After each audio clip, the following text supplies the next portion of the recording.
Hello, what's up, YouTube fam? All 45 of you. I'm currently at 45 subscribers, and on this journey of life and these visions I have of myself and where I'm going, I always wonder if that number will grow one day, but the practice is to not get attached to it, right? So I'm just gonna keep on making videos that I want to talk about, and that's it, and not worry about the numbers. But my humanness cannot avoid thinking about that sometimes. So hey, I'm a real human too.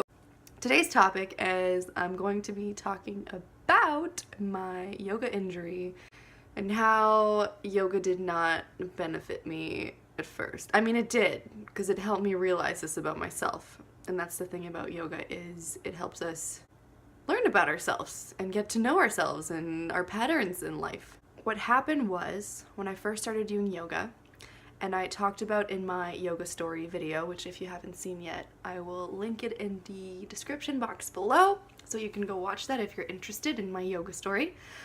When I first started doing yoga, it was very easy for me to bend into all the postures because I have hypermobility, and that means that my joints are very flexible. And when your joints are very flexible, you have to work on strength. You have to not get so caught up in how cool you look when you can bend over and touch your toes. Because yes, I can do that very easily, but the thing is, I've always been able to touch my toes. There's never been a time where I was not able to touch my toes, because my body just does that naturally. I'm gonna show you right now, but I'm wearing pajamas, so whatever, I'm not gonna go change for this video because I'm a human and I'm real, okay? I bend very easily. I can pretty much put my head between my legs, and I've always been able to do that. There was no amount of like training and practicing every day to get my hamstring to open up, because I don't need to do that.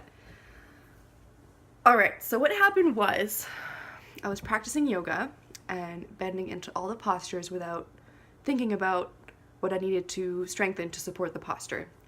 And then, while I was practicing yoga a lot, without using the proper muscles to strengthen the posture, to support my loose joints that were just flopping everywhere, I was working at a restaurant, and one day, it was really busy, and I had to change a keg by myself in a rush. So, what happens when we're in a rush? We're not breathing, we're not aware of our body, we're not aware of what's going on.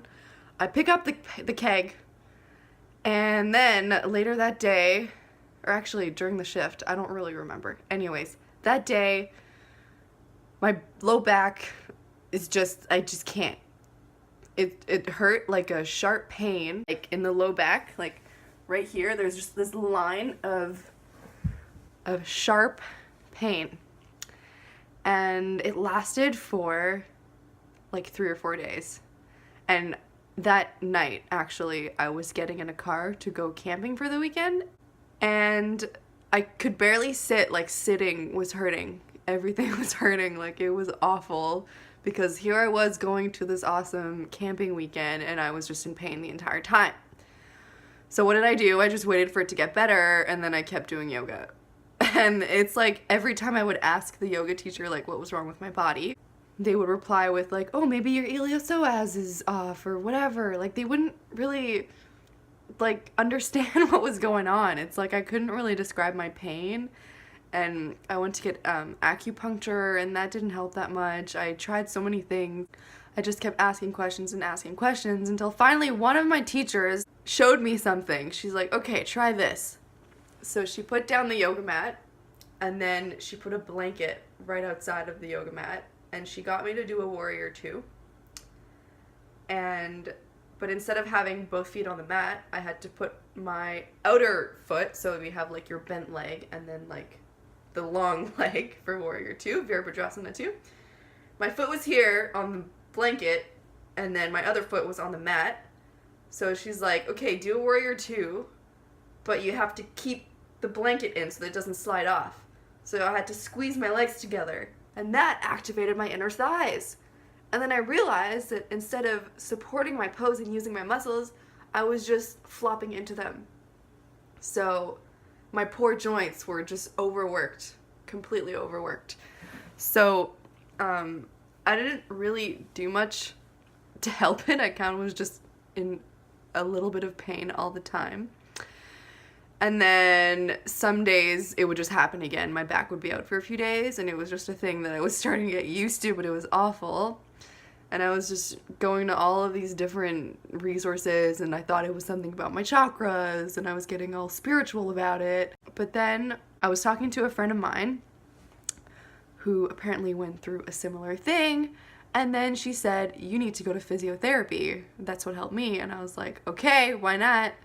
So I went to physiotherapy, and they told me, you are way too flexible. You need to stop doing yoga for a month and do these exercises. So I went to physio for a month and did these exercises, and all of the exercises were core exercises and glute exercises. And specifically, the rectus abdominis muscle, which is the low abs here, and the glutes is the butt. And I had to work on those and learn how to use them in my day-to-day life. And it wasn't until I finally started to understand what those muscles were meant to do and why they were there that my back started getting better. So this is why core muscles are really, really important. The other thing that helped was I stopped doing vinyasa flow for a while, because my thing is vinyasa. And I focused only on doing this one practice from a yoga school that is called Isha Hatha Yoga. And I'm not saying that you need to go do this to fix your back. This is just what I did. This is just my experience.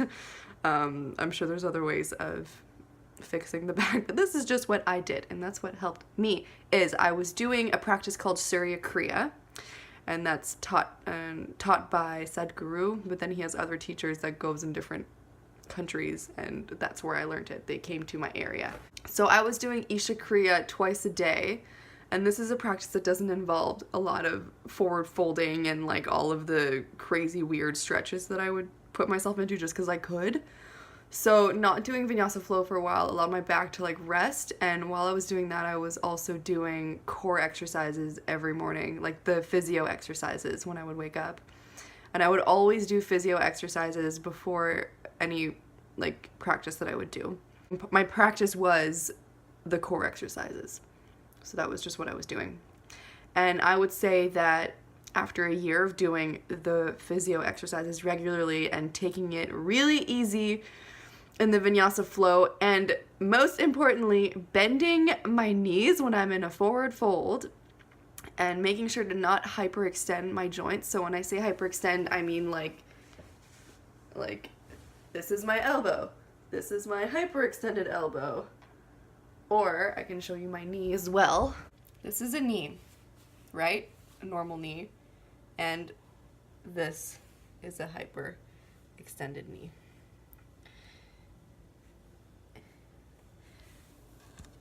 If your knees or your joints do that, be mindful. Learn about your body. Your pain is trying to tell you something. All right? Some people, they're more strong than flexible. And that's why they have to work on being able to touch their toes. Whereas I need to work on keeping my muscles, supporting my low back, all of the surrounding muscles. So the glutes, the hamstrings, like the hamstring muscles, the core, all that needs to be supporting. Those are all of the surrounding muscles. Needs to be supporting the low back, okay?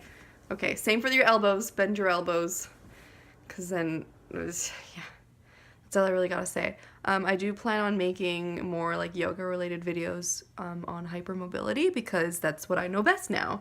That's what I've had to work on. So I will most likely be making a tips for hypermobility in yoga video and like show you more like movement and posture related key things to remember while doing yoga with hypermobility. But this was my story pretty much. If you have any questions, let me know. I will gladly answer them. Thank you so much for watching, and have a good day.